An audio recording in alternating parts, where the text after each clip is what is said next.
ಆ ಗಣಿತವನ್ನ ಕರೆಕ್ಟ್ ಆಗಿ ಕೊಡಿಲ್ಲ ಫಸ್ಟ್. ಆ ಗಣಿತವನ್ನ ಸ್ವಲ್ಪ ನಾವು ಅತಿ ಸರಳವಾಗಿ ವೇದ ಗಣಿತದ ಟ್ರಿಕ್ಸ್ಗಳ ಮೂಲಕ ನಾವು ಕಲಿಯೋಣ. ದಿನಕ್ಕೆ ಒಂದು ಏನ್ ಹೇಳು, ದಿನಕ್ಕೆ ಒಂದು ವೇದ ಗಣಿತದ ಟ್ರಿಕ್ಸ್ ಅನ್ನ ಕಲಿಯೋಣ ನಾವು.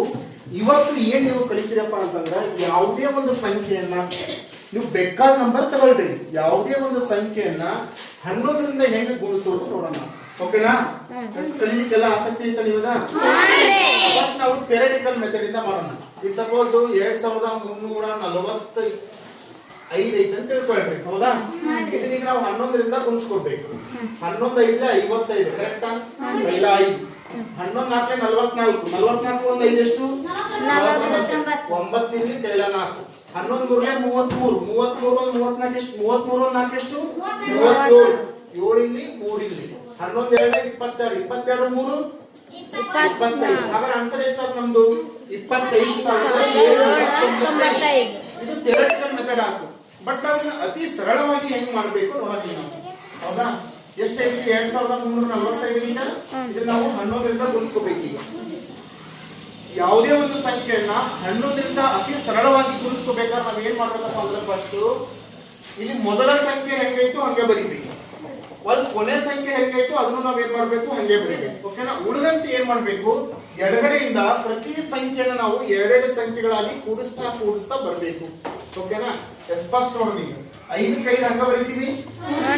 5 4 ಎಷ್ಟು? 4 3 ಎಷ್ಟು? 3 2 ಎಷ್ಟು? 5. ಈ ಎರಡು ಏನ್ ಮಾಡ್ಬೇಕು? ಸೇಮ್ ಅಂತ ಉತ್ತರ ಆಗುತ್ತೆ. ಹಾಗಾದ್ರೆ ಅದಕ್ಕೆ ನೀವು ಬಹಳ ಈಸಿ ಐತಲ್ಲ, ಮಾಡ್ಬೋದಾ? ನೆಕ್ಸ್ಟ್ ಇನ್ನೊಂದು ಲೆಕ್ಕ ನೋಡೋಣ. ಸಪೋಸ್ 4 3 2 1 4 ಇಂಟು 11 ಅದ ಅಂತ ತಿಳ್ಕೊಳ್ಳಿ. 43,214 ನಾವು 11ಕ್ಕೆ ಗುಣಿಸ್ಕೋಬೇಕು. ಇವಾಗ ಸೈಲೆಂಟ್ ಕೊಡ್ಬೇಕಿಲ್ಲ. ಫಸ್ಟ್ ಏನ್ ಮಾಡ್ಬೇಕು, ಇವಾಗ ನಾವು 4 ಹೆಂಗಿತ್ತು ಹಂಗ ಬರೀತೀವಿ, ಹೌದಿಲ್ಲ? ನೆಕ್ಸ್ಟ್ 4 1 5 1 2 2 3 3 4 ವಾಪಸ್ 4ಕ್ಕೆ 4 ಹೆಂಗಿತ್ತು ಹಂಗೆ ಬರೀತೀವಿ. ಅರ್ಥ ಆಯ್ತಾ? ಇದು ನೀವು ಈ ಮೆಥಡ್ ಅಲ್ಲಿ ಮಾಡಿದ್ರು ಕೂಡ ನಿಮ್ಮ ಆನ್ಸರ್ ಏನಾಗುತ್ತೆ ಹೇಳು, ಅಷ್ಟೇ ಬರುತ್ತೆ. ಓಕೆ? ನೆಕ್ಸ್ಟ್ ಇನ್ನೊಂದು ನಂಬರ್ ನೋಡೋಣ. ಸಪೋಸ್ 5 3 2 0 1 4 ಅದ ಅಂತ ತಿಳ್ಕೊಳ್ಳಿ. ಎಷ್ಟಿಂದ ಗುಣಿಸ್ಕೋಬೇಕು? ಇವಾಗ 11ರಿಂದ ಗುಣಿಸ್ಕೋಬೇಕು. 11ರಿಂದ ಏನ್ ಮಾಡ್ಬೇಕು, ಗುಣಿಸ್ಕೋಬೇಕು. ಫಸ್ಟ್ ಎಷ್ಟು ಬರೀತೀರಿ? ಜೋರಾಗಿ ಹೇಳ್ಬೇಕು. 4, ಆಮೇಲೆ 4 1 5 1 0 0 2 2 3 3 5 5. ಹೌದಾ? ಮಾಡ್ಬೋದಾ ಈ ತರ? 58,52,154.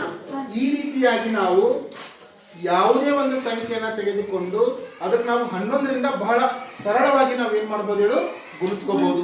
ಮಾಡ್ಬೋದಾ ಈ ತರ?